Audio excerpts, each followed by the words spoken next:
Noong Friday nga ay namigay na ng mga school supplies ang barangay dito sa amin at sinabay na rin sa parents orientation. Kaya ngayong araw naisipan na namin na kompletohin lahat ng gamit na gagamitin ni Jay sa pasukan. Pero bago yan, samahan niyo muna ako for today's video. Char! Saturday morning ay busy itong dalawa sa pag-assemble ng rack na gagamitin doon sa taas. Tapos kami naman ni Jay ang nagbe-video okay sa background. Sobrang ganda rin pala ng magnetic na ginagamit ko ngayon sa cellphone kasi kapit na kapit siya. Patapos na nga sila sa mga oras na to at tinatanong ko nga sila kung okay pa ba kayo.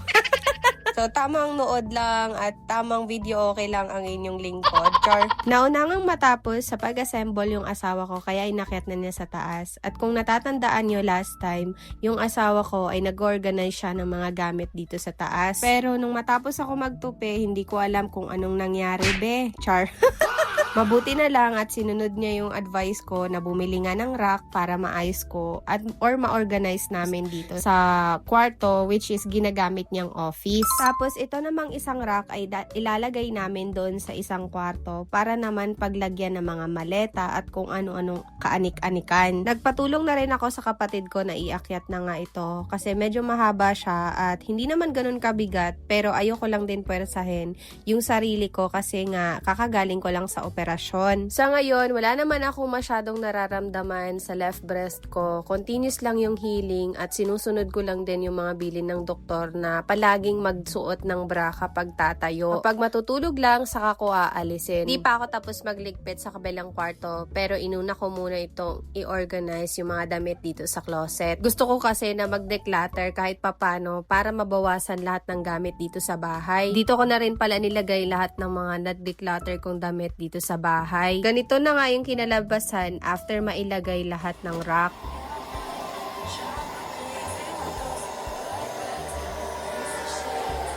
Diba? Ang ingay. Char. Pero ayun na nga, sobrang laki nga ng difference after ma-organize lahat ng gamit dito sa taas. And fast forward, pagkatapos kong maglinis, umalis kagad kami kinahaponan kasi nga meron pa kami gagawin at mamimili kami ng mga gamit ni Jay sa darating na pasukan. June 16 pa naman yung pasukan nila pero namili na ako ng maaga or namili na kami ng maaga dahil nga next week busy ako at the following week baka mabusy na po ako sa school dahil finals na namin malapit na. Meron na nga pala akong checklist dito wherein nandito lahat ng mga kailanganin sa darating nga na pasukan. Tapos, yung iba kasing mga gamit ay meron pa ako na stock dito. So, yun na lang yung ipapadala ko sa school. Habang itong isa, busy din siya na mag-add to cart ng mga books. Hindi nga kami pumayag na bumili siya ng libro kasi nung nakaraan, marami siyang kinuhang libro. At the same time, ay bumili din yung daddy niya ng 2 libro na encyclopedia. Mahilig kasi talaga siya sa libro, pero itong mga kinukuha niya, meron na kasi siya nito. Nakakita nga siya ng teddy bear at hindi ako pumayag na bilhin namin siya kasi nga meron siyang hika at the same time nagtitrigger talaga yung teddy bear or yung mga stuffed toy sa health niya.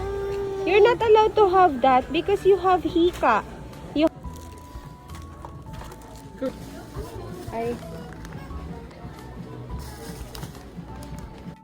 Medyo marami na rin pala yung namimili sa mga oras na to, pero hindi talaga kagaya ng mga malapit na yung pasukan kung saan sobrang daming tao dito na ang haba-haba ng pila. At kinahapunan, walang kamatayang bubuyog ang gustong-gustong kainin ng anak ko. I mean, anak namin.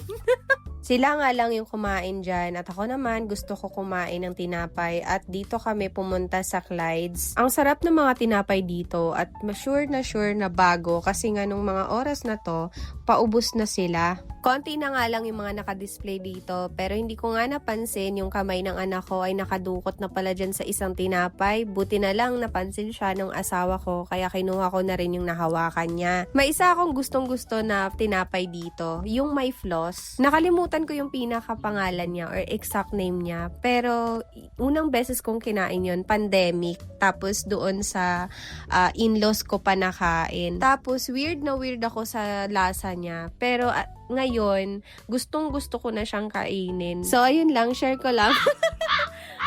Tapos, nung makabili na nga kami ng mga kailangan namin dyan, ay umuwi na rin kaagad kami at iniwan na nga kami ng dalawa.